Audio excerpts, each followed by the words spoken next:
नमस्कार, आप देख रहे हैं आज तक। आपके साथ मैं हूं सईद अंसारी। स्वागत है आपका खबरदार में। सबसे पहले आइए खबरों को खबरदार के लेंस से देखते हैं। क्या कांग्रेस को सिर्फ उसी राज्य की बेटियों की सुरक्षा की चिंता सताती है जहां कांग्रेस की सरकार नहीं है? ये सवाल पूछा है केंद्रीय वित्त मंत्री निर्मला सीतारमण ने। दरअसल पंजाब के होशियारपुर में 21 अक्टूबर को 6 साल की बच्ची की अर्धजली लाश मिली, जिसके बाद पुलिस ने इस मामले में रेप और हत्या का मुकदमा दर्ज कर 2 आरोपियों को गिरफ्तार कर लिया। लेकिन राजनीति तब शुरू हुई जब ये पता चला कि जिस बच्ची के साथ दरिंदगी हुई वो बिहार से पलायन कर होशियारपुर एक मजदूर की बेटी है। बस भर गया था। बिहार चुनाव में बढ़त बनाने के लिए बीजेपी ने कांग्रेस पर तनातन सवालों की बौछार कर दी, जिस पर कैसे जमकर राजनीति शुरू हुई ये हम आपको दिखाएंगे। इसके अलावा आज हम आपको बिहार का चुनाव का एजेंडा सेट करने वाले एक इंटरव्यू की हाइलाइट्स भी दिखाएंगे। हमारी सहयोगी श्वेता और अंजना ने बीजेपी के राष्ट्रीय अध्यक्ष जेपी नड्डा का 100% शुद्ध चुनावी इंटरव्यू किया, जिसमें जेपी नड्डा ने आज तक के हर सवाल का बेबाकी के साथ जवाब दिया है। इसके बाद हम महबूबा मुफ्ती की धारा 370 से मोहब्बत और तिरंगे से नफरत का विश्लेषण भी करेंगे। महबूबा ने 14 महीने की रिहाई के बाद कल कहा था कि जब तक जम्मू कश्मीर में धारा 370 बहाल नहीं हो जाती तब तक वो तिरंगा हाथ में नहीं उठाएंगी, जिसके खिलाफ आज जम्मू कश्मीर में कई जगह विरोध प्रदर्शन हुए हैं। हम ये समझने की भी कोशिश करेंगे कि क्या महबूबा मुफ्ती और फारूक अब्दुल्ला जैसे नेता क्या कश्मीर में दोबारा अलगाववाद का झंडा बुलंद करने की फिराक में हैं।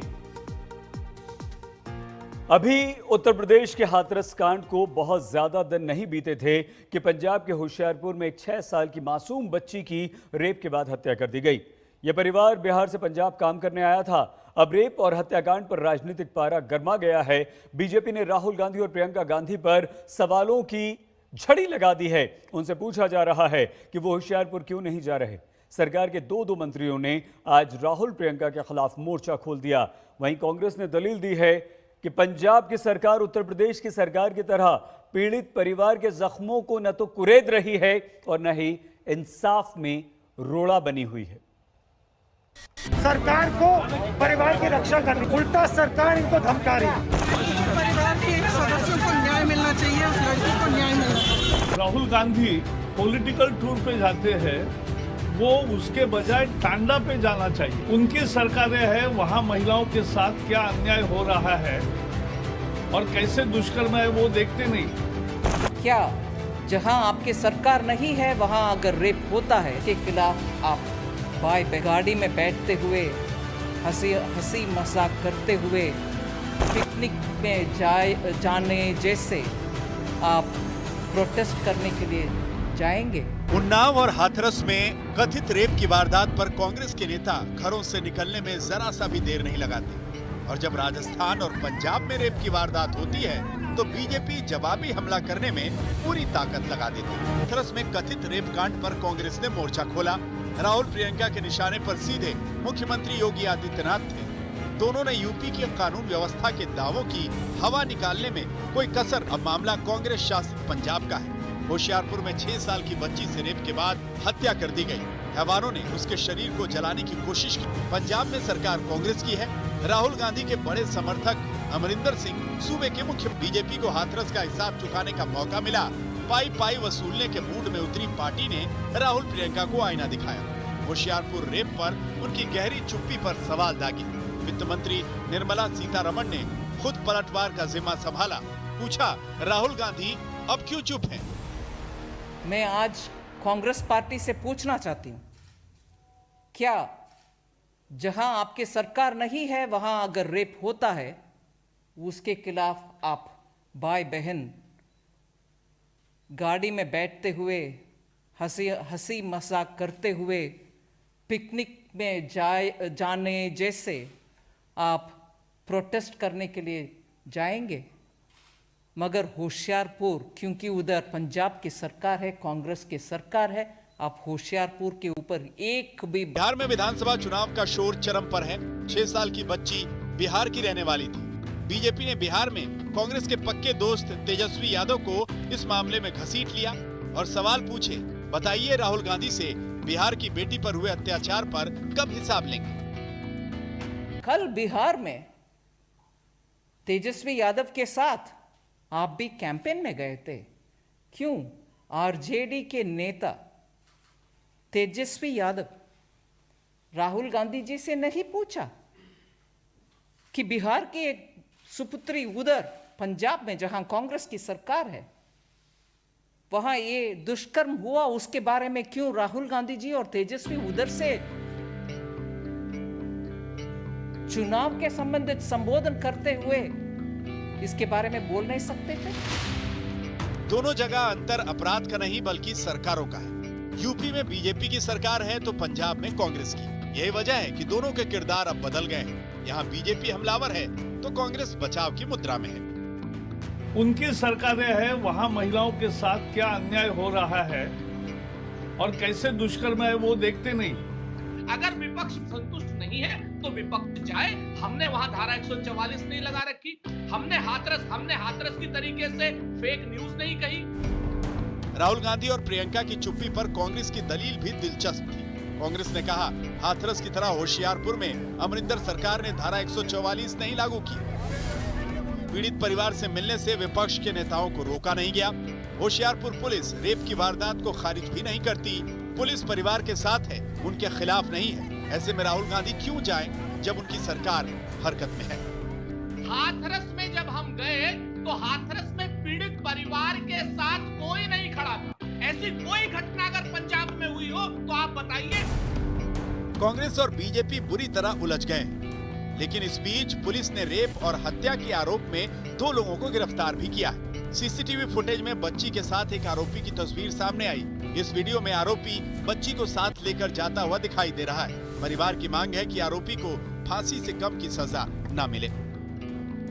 इतना जो समाज अभी आया है, इसका मन में क्या है कि उसको फांसी होना चाहिए, तो उसके साथ हम भी हैं। आपके पास कई नेता लोग आए। मेरे पास कोई नेता नहीं आया, नहीं नेता का हम जानते हैं। किसी ने सिर्फ आपसे ये मुखिया मदद की आपकी? कोई मदद मेरे को नहीं किया है, नहीं हम किसी से मदद मांगे हैं। हाँ, क्या कहना चाहते हो आप? अब जो सही फैसला है वो फैसला होना चाहिए।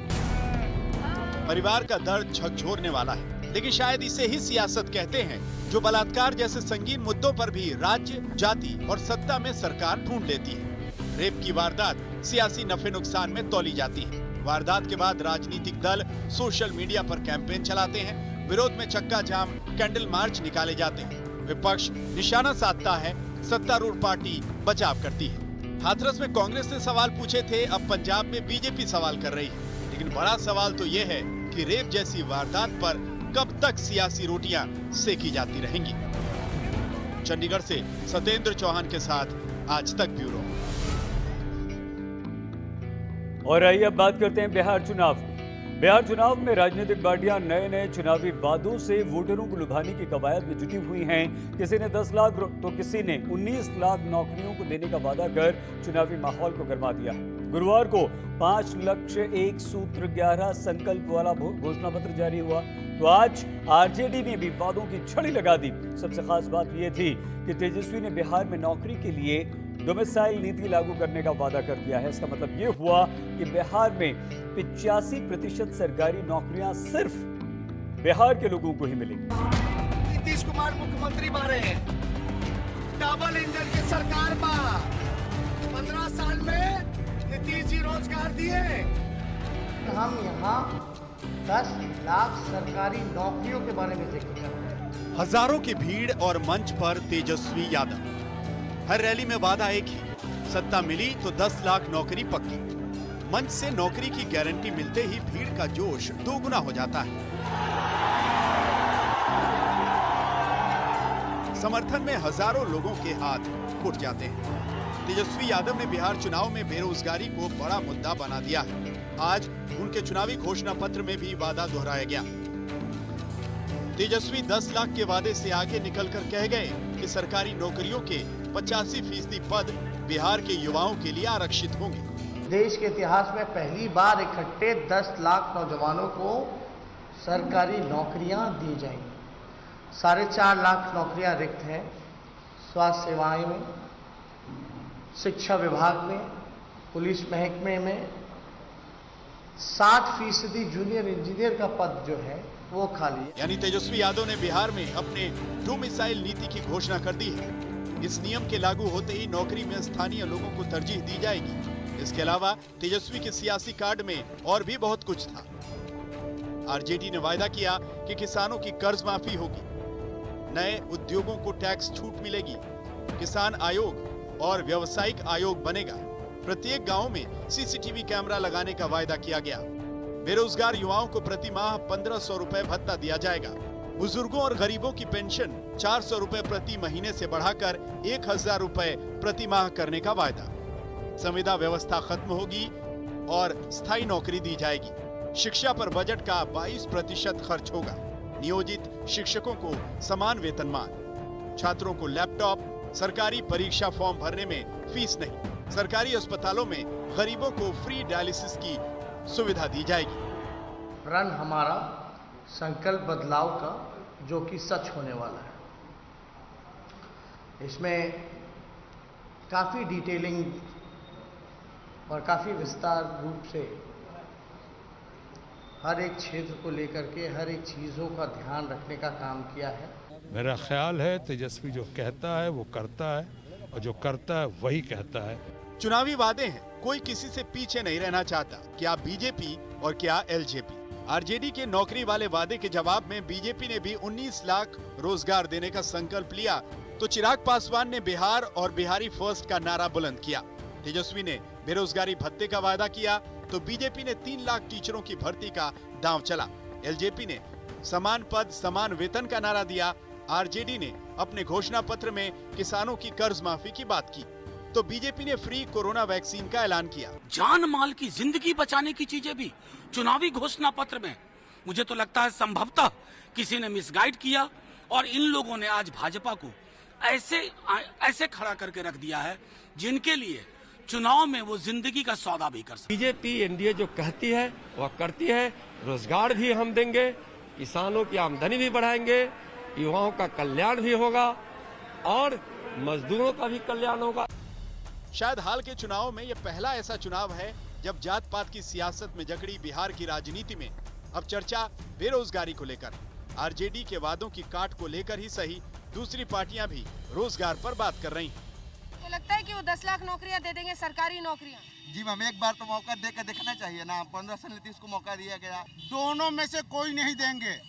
किसी के वादे पर कोई उम्मीद नहीं है, ना कोई विजन बताते हैं कहां से वो लाएंगे नौकरी, कोई बता नहीं सकता। केवल चुनाव आते हैं, सब लोग बोलते हैं कि हम नौकरियां देंगे, ये करेंगे। मुझे दोनों में से किसी पे भरोसा नहीं है। आरा शहर में अगर आप गुजरेंगे तो आपको ऐसे मैदानों में कई जगहों पर युवा आपस में बैठकर तैयारी करते हुए दिखेंगे और यकीन मानिए चाहे वो बैंक की नौकरियां हो, रेलवे की नौकरियां हो, दरोगा की, सरकारी नौकरियां हो, इन सब की वो तैयारी कर रहे हैं। इनसे पूछते हैं इनको किसके वादे पर भरोसा है। हमें तो अभी किसी के वादे पर भरोसा नहीं है। तेजस्वी यादव।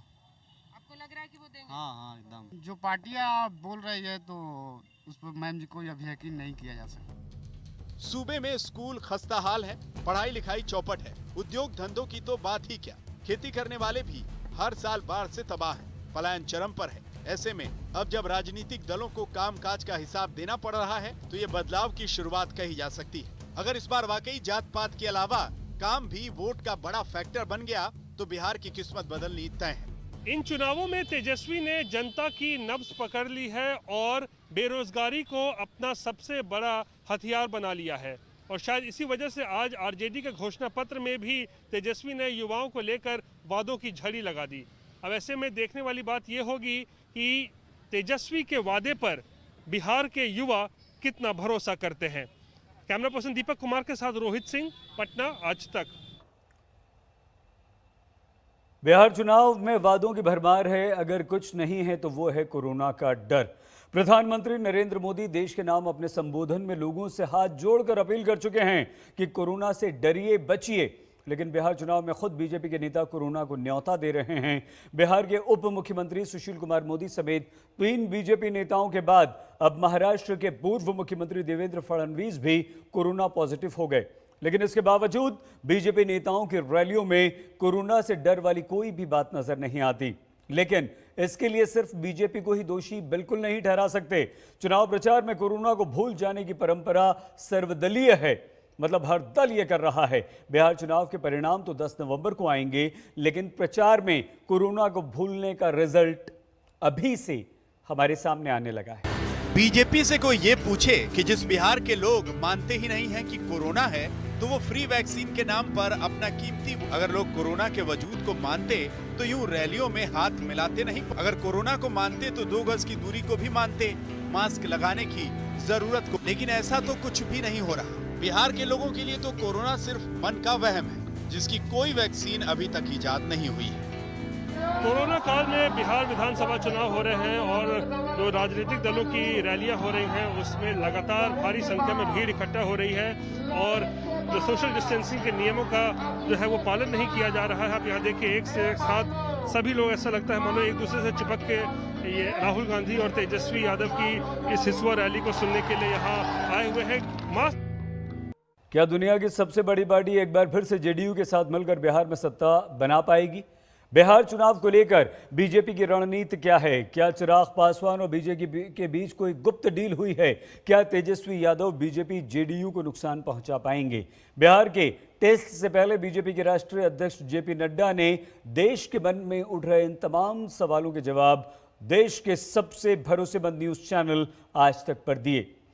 हमारी सहयोगी श्वेता और अंजना ने बीजेपी के राष्ट्रीय अध्यक्ष जेपी नड्डा का 100% शुद्ध चुनावी इंटरव्यू लिया, जिसके हाइलाइट्स आइए हम आपको दिखाते हैं। और इस समय सेंट जेवियर्स हाई स्कूल में पटना के मौजूद हैं हम। काफी प्रतिष्ठित स्कूल, यहाँ का बहुत बड़े बड़े नाम निकले हैं, लेकिन जो नाम जिसका जिक्र हम अभी कर रहे हैं, जेपी नड्डा जी, बहुत स्वागत है आपका। आपने अपनी छात्र राजनीति नड्डा जी यहीं से शुरू की है। आज राजनीति का सबसे बड़ा इम्तिहान आपको यहीं पर, वो टेस्ट यहीं पर देना है आपको। मैं हर चुनाव को टेस्ट मैच की तरह ही देखता हूँ। Test match? हाँ, और टेस्ट की तरह ही देखता हूँ, इसलिए इस चुनाव को भी मैं उसी तरीके से देख रहा हूँ। अध्यक्ष हूँ तब भी, और जब नहीं था संगठन मंत्री और जनरल सेक्रेटरी भी रहा, तब भी मैं हर चुनाव को एक चुनौती के रूप में और पूरे शिद्दत के साथ लड़ने की मेरी आदत है। चिराग पासवान से इस बार नड्डा जी बात क्यों नहीं बन पाई? कहाँ मामला अटका? देखिए, राजनीति में हर एक पार्टी की आकांक्षाएं होती हैं, उनके अपने टारगेट्स होते हैं, अपने एम्बिशंस होते हैं। जब एम्बिशन मैच नहीं कर पाते हैं तो इस तरह की घटनाएं घट जाती हैं। सीटें ज्यादा मांग रहे थे? निश्चित रूप से उनकी आकांक्षाएं ज़्यादा थी। हाँ। और बीजेपी के लिए वो एडजस्ट करना मुश्किल था। हाँ। और हम चाहते थे कि वो साथ रहें, लेकिन नहीं हुआ। लेकिन गंगा की लहरों के किनारे और जो हवाओं के हिचकोले हैं उसमें कह रहे हैं कि आप लोगों का एक गुप्त समझौता हो गया है। आप उनके खिलाफ नहीं बोल रहे हैं, वो आपके खिलाफ? नहीं, बिल्कुल नहीं। हम पॉलिटिक्स में हम उसको बोलते हैं जिनके साथ हमारी लड़ाई है। वो है तेजस्वी के साथ, वो है आरजेडी के साथ, वो है माले के साथ, वो है कांग्रेस के साथ। और आइडियोलॉजिकली और पॉलिटिकली भी दोनों लड़ाइयाँ हमारी आरजेडी के साथ है, इसलिए वो विषय सामने है। लेकिन भारतीय जनता पार्टी समझौता ईमानदारी से करती है, और भारतीय जनता पार्टी के ईमानदारी के साथ समझौता भी करती है और वोट को ट्रांसफ़र करने की लेटर ऑफ स्पिरिट में कैपेसिटी रखती है। इसलिए हम लोग बिल्कुल इस तरीके से चुनाव लड़ रहे हैं, और हमारा कोई भी संबंध एलजेपी से नहीं है, और कोई भी हमारा कार्यकर्ता का संबंध एलजेपी से नहीं है। वो तो कह रहे हैं मोदी जी बहुत प्यारे हैं, मैं मोदी जी का हनुमान हूँ। वो कहना चाहें कहें, लेकिन भारतीय जनता पार्टी स्पष्ट रूप में नीतीश कुमार के साथ है। नीतीश कुमार के साथ है, इसीलिए चिराग के साथ नहीं है, क्योंकि उन्होंने नीतीश पर इस तरह से धावा बोल दिया है। वो उनका विषय है, लेकिन भारतीय जनता पार्टी नीतीश कुमार के साथ एनडीए में अलायंस में चुनाव लड़ रही है, और हम पूरी ईमानदारी और शिद्दत के साथ, और हमारा कार्यकर्ता ईमानदारी और शिद्दत के साथ अलायंस के धर्म को निभाते हुए आगे बढ़ रहे हैं। तेजस्वी यादव जिस तरीके से उन पर प्रहार कर रहे हैं नीतीश कुमार पर, और उतनी जनता उनको सुनने के लिए आ भी रही है तेजस्वी को, वो ठीक है, ये इसमें कोई दो राय नहीं है। लेकिन जनता बिहार की जानती है कि तेजस्वी और उनकी पार्टी का बैकग्राउंड क्या है, उनकी पार्टी का डीएनए क्या है। उनकी पार्टी का डीएनए अराजकता का है, प्रूवन। और सबसे बड़ी बात मैं आपको बताता हूँ, मैं पॉलिटिक्स को बहुत, आई एम ए कीन ऑब्जर्वर। पॉलिटिक्स में जब तक आप अपनी गलतियों का रियलाइजेशन नहीं करते हैं, तब तक आप आगे नहीं बढ़ते। दुख के साथ कहना पड़ता है कि आरजेडी आज भी अपनी गलतियों को स्ट्रांग पॉइंट मानती है, और उन पर कहीं रियलाइजेशन नाम की चीज़ नहीं। पर तेजस्वी ने वो तस्वीरें हटा ली हैं। वो इसलिए कि उनको समझ में आ गया है कि लोग लालू जी के द्वारा जो काम हुए हैं और उसी का रेप्लिका होंगे ये। इसमें आप कोई दो राय नहीं मत रखिए। मैं आपको बताना चाहता हूँ, अभी वो विपक्ष के नेता रहे, 2019 में उनकी हाजिरी देख लीजिए विधानसभा में, बजट के सेशन में देख लीजिए, बाढ़ के समय में देख लीजिए, कोरोना के समय में देख लीजिए, कहाँ मिले वो, किसको मिले? अब वो उल्टा पूछ रहे हैं कि नीतीश कुमार नहीं निकले हैं। He was always here. सारा एडमिनिस्ट्रेशन लगा हुआ था। चुनाव पर जरा सा हम आते हैं, क्योंकि चुनाव प्रचार जो आपका चल रहा है, कितने संतुष्ट हैं आप अभी तक? आपको लग रहा है कि मजबूत स्थिति में है? बिल्कुल, बिहार की जनता नीतीश जी को सपोर्ट करना चाहती है, स्टेबिलिटी चाहती है और स्टेबिलिटी के साथ साथ विकास चाहती है, और ये संभव नरेंद्र मोदी जी के नेतृत्व में देश की तरफ से बिहार को सपोर्ट मिले, इसकी इच्छा है, और नीतीश कुमार जी यहाँ पर उस डिलीवरी को अच्छे तरीके से करने में सक्षम है। आपको एंटी इनकम्बेंसी नहीं दिख रही है? देखिए क्या होता है, जब जो भी कोई व्यक्ति रूलिंग में होता है तो लोग कुछ न कुछ विषय तो निकालते हैं जिसको हम एंटी इनकम्बेंसी कहते हैं, लेकिन मुझे इस प्रकार का कोई एंटी इनकम्बेंसी नहीं दिखती है। मुझे ये ज़रूर दिखता है कि आशाएं हैं वह भी नीतीश कुमार से ही हैं, और आशाओं के अनुरूप उतरने में कुछ उनको कमी दिखती होगी तो वो भी नीतीश कुमार से ही है, किसी और से नहीं। पर एक ओपिनियन पोल जो हमने CSDS का दिखाया, उसमें दिखाया गया कि कैसे पहले जो 80% जनता उनके कामकाज से संतुष्ट थी, आज 52% पर रह गई है। होता है ये, मैं आपके सर्वे को वो नहीं कह रहा हूँ, लेकिन इसके बावजूद भी सबसे ज़्यादा विश्वसनीय नेता बिहार में नीतीश कुमार हैं। पर नीतीश कुमार बीजेपी के भरोसे हैं या बीजेपी को उम्मीद है कि नीतीश कुमार से? देखिए, हम सब लोग एक दूसरे के पूरक होते हैं। जहाँ तक मोदी जी का सवाल है, दुनिया में और देश में विश्वसनीयता उनकी कायम है और लोग उनको विश्वसनीय नेता के रूप में देखते हैं, फॉलो करते हैं, उनको मानते हैं। उसी तरीके से नीतीश कुमार जी भी बिहार में एक ऐसा चेहरा है जो विश्वसनीयता की दृष्टि से, डिलीवरी की दृष्टि से, उनका इतिहास इस बात को बताता है कि उन्होंने डिलीवर किया है। तो दोनों ही पूरक हैं, यानी एनडीए में भारतीय जनता पार्टी भी पूरक है और उसी तरीके से नेतृत्व के मामले में बिहार की धरती पर नीतीश कुमार भी पूरक है। और अब हम आपको महबूबा मुफ्ती के मन में भारतीय संविधान और तिरंगे के प्रति तिरस्कार की भावना का विश्लेषण करेंगे, जिन्होंने 14 महीने की राजनीति हिरासत के बाद रिहा होते ही सबसे पहले धारा 370 से अपनी मोहब्बत का इजहार कर दिया और फिर भारत के राष्ट्रीय ध्वज का अपमान करने वाली बात कह डाली, जिसके बाद अब जम्मू कश्मीर के प्रति उनकी नफरत का इजहार करने के लिए लोग सड़कों पर उनके खिलाफ प्रदर्शन कर रहे हैं और बीजेपी महबूबा मुफ्ती और फारूक अब्दुल्ला जैसे नेताओं को देशद्रोही करार देने के लिए मोर्चा खोले हुए है। महबूबा मुफ्ती के खिलाफ अब कानूनी कार्रवाई की मांग उठ रही है और उनसे पूछा जा रहा है कि तिरंगा ना उठाने की कसम उन्होंने किस देश का झंडा उठाकर खाई है, क्योंकि जम्मू कश्मीर का तो कोई अलग झंडा अब रहा नहीं। अल्लाह करे कि उनके इस जोर से हमारे लोगों को मदद मिली और हमारा ये 370 और 35A रिस्टोर हो। जब तक हमारा अपना एजेंडा डाकुओं ने डाके में ले लिया है, तब तक हम किसी और एजेंडे को। पहले फारूक अब्दुल्ला, फिर महबूबा मुफ्ती।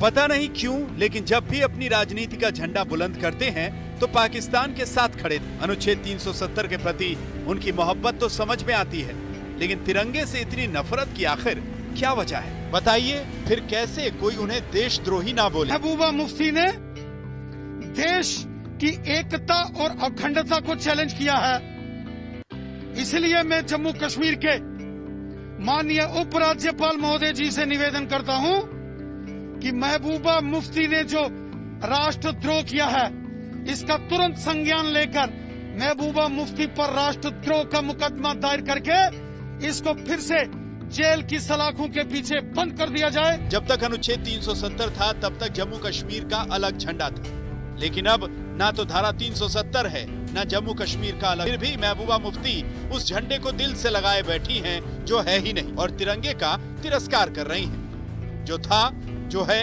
और जो हमेशा रहेगा। चाहे महबूबा मुफ्ती चुनाव लड़े न लड़े, कोई फर्क नहीं पड़ता। जो इलेक्शन का, जहाँ तक मेरा जात का महबूबा मुफ्ती की जात का सवाल है, I have no interest in elections. Let me tell you that.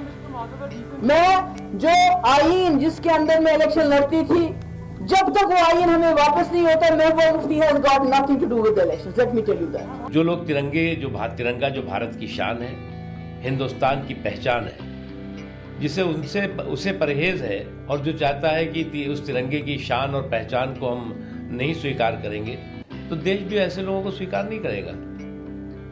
इसलिए वो चुनाव लड़े नहीं लड़े, ये उनकी अपनी समस्या है। महबूबा मुफ्ती चुनाव लड़े या ना लड़े, इसका चुनाव उन्हें करना है। तिरंगे का अपमान करें, ये कोई भारतीय बर्दाश्त नहीं करे। और क्यों बर्दाश्त करे? श्रीनगर से लेकर जम्मू तक महबूबा मुफ्ती के खिलाफ। महबूबा तो धारा 370 की मोहब्बत में ऐसे बही कि तिरंगे का अपमान कर बैठी। 1947 में कश्मीर पर पाकिस्तान ने पहली बार हमला किया था, जिसे पूरा कश्मीर ब्लैक डे के तौर पर मनाता है। 47 के जो डीपी जो आए, तो 22 अक्टूबर को जब मुजफ्फराबाद का इलाका जो था वो ऑक्यूपाई हो गया, तो हज़ारों की गिनती में जब लोग आए, तो रास्ते में कवालियों से आर्मी से लड़ते रहे और 6-7 दिन लगे उनको श्रीनगर में पहुंचने के लिए। तो अगर वो लोग हम लड़ाई नहीं करते तो कश्मीर तो कब उन्होंने टेक ओवर करने लगा था। मेरे जो बुजुर्ग थे, जो हमारे लोग थे जम्मू कश्मीर के, इन्होंने इन हमलावरों से जो था अपने हाथों से लड़ा, ताकि किसी तरह से जो भारतीय सेना है, जम्मू कश्मीर स्टेट फोर्सेस है, उनको समय मिल पाए कि ये इनको जो है इनका मुकाबला कर सके। सुप्रीम कोर्ट के वकील विनीत जिंदल ने दिल्ली पुलिस कमिश्नर को शिकायत भेजकर कहा है कि महबूबा मुफ्ती के खिलाफ नेशनल ऑनर एक्ट के तहत FIR दर्ज करनी चाहिए, जो कहता है कि राष्ट्रीय ध्वज को जलाना, विकृत करना, खराब करना, कुरूप करना, नष्ट करना या फिर किसी और तरीके से इसके प्रति अपमान जताना या कुछ बोलकर और लिखकर इसके प्रति असम्मान जताना भी अपराध की श्रेणी में है। ये एक्ट तभी लागू होता है जब तिरंगे का अपमान जानबूझकर किया गया हो। महबूबा मुफ्ती खुद पर लगे आरोपों से बच नहीं सकती। कांग्रेस भी महबूबा के बयान का समर्थन। कोई शब्द भी नेशनल फ्लैग के बारे, तिरंगे के बारे में बोलना, ये देश की जन भावना को ठेस पहुंचाने की बात है और ये बहुत ही गलत बात है। और इस तरह से पहले भी उन्होंने कहा, जो बहुत ही आपत्तिजनक था, और अब भी जो कहना मैं समझता हूँ कि बिल्कुल गलत है, अनएक्सेप्टेबल है। फारूक अब्दुल्ला नजरबंदी से रिहा हुए तो चीन से उम्मीदें जताकर नजर में आ गए। महबूबा मुफ्ती रिहा हुई तो आते ही तिरंगे को लेकर अपने तेवर दिखा दिए। बीजेपी को उनके बयानों में पाकिस्तान परस्ती और भारतीय संविधान के प्रति अलगाव दिख रहा है और कांग्रेस को इसमें भी बिहार चुनाव नजर आ रहे हैं। एक नेता, जम्मू कश्मीर के नेता बोलते हैं हम चीन के समर्थन से जम्मू कश्मीर में फिर आर्टिकल 370 लाएंगे। दूसरा नेता बोलते हैं मैं भारत का तिरंगा झंडा नहीं पकड़ूंगा। ये इनबैलेंस हो गए लोग। महबूबा मुफ्ती किस राजनीतिक दल की सहयोगी थी? नरेंद्र मोदी जी की। महबूबा मुफ्ती जी के साथ मिलकर सरकार किसने बनाई थी? नरेंद्र मोदी जी ने। और कश्मीर बिहार में मुद्दा कैसे है? असल मुद्दा यह है कि धारा 370 हटने के बाद आम कश्मीरियों की जिंदगियों में भले ही कोई खास फर्क ना आया हो, लेकिन फारूक अब्दुल्ला और महबूबा मुफ्ती जैसे नेताओं की सियासत का द एंड हो गया है और ये बात वो बर्दाश्त नहीं कर पा रहे। श्रीनगर से अशरफ वाणी के साथ आज तक ब्यूरो। तिरंगे के अपमान वाला बयान देने वाली महबूबा मुफ्ती के खिलाफ देशद्रोह का मुकदमा दर्ज करवाने की मांग अब काफी तेज हो रही है, लेकिन महबूबा मुफ्ती को इससे कोई फर्क नहीं पड़ता। वो तो धारा 370 के खिलाफ आगे की प्लानिंग करने में जुटी हुई हैं। आज श्रीनगर में महबूबा मुफ्ती के घर पर एक बार फिर से गुपकार समूह की बैठक हुई, जिसमें नेशनल कॉन्फ्रेंस के फारूक अब्दुल्ला, उमर अब्दुल्ला समेत कश्मीर की 6 पॉलिटिकल पार्टीज के सदस्यों ने हिस्सा लिया। इससे पहले 15 अक्टूबर को भी फारूक अब्दुल्ला के घर पर बैठक हुई थी। इस ग्रुप का गठन धारा 370 को हटाए जाने के एक दिन पहले हुआ था, जिसमें धारा 370 की बहाली के लिए संघर्ष करने का ऐलान किया गया था। फारूक अब्दुल्ला को इस गुपकार समूह का अध्यक्ष और महबूबा मुफ्ती को उपाध्यक्ष बनाया गया। आज की बैठक में फारूक अब्दुल्ला ने कहा कि वो बीजेपी के विरोधी हैं और इसका मतलब ये बिल्कुल नहीं है कि वो राष्ट्र विरोधी हैं। बहुत छोटे से ब्रेक के लिए हम रुक रहे हैं। खबर के लिए सिर्फ आज तक, अफवाह के लिए कोई भी। आप देखते रहिए आज तक। नमस्कार, मैं हूं अंजना ओम कश्यप। हमें उम्मीद है ये वीडियो आपको पसंद आया होगा। लेटेस्ट खबरों के लिए यूं ही देखते रहिए आज तक और इस वीडियो के पसंद आने पर लाइक, शेयर एंड सब्सक्राइब करना ना भूलें।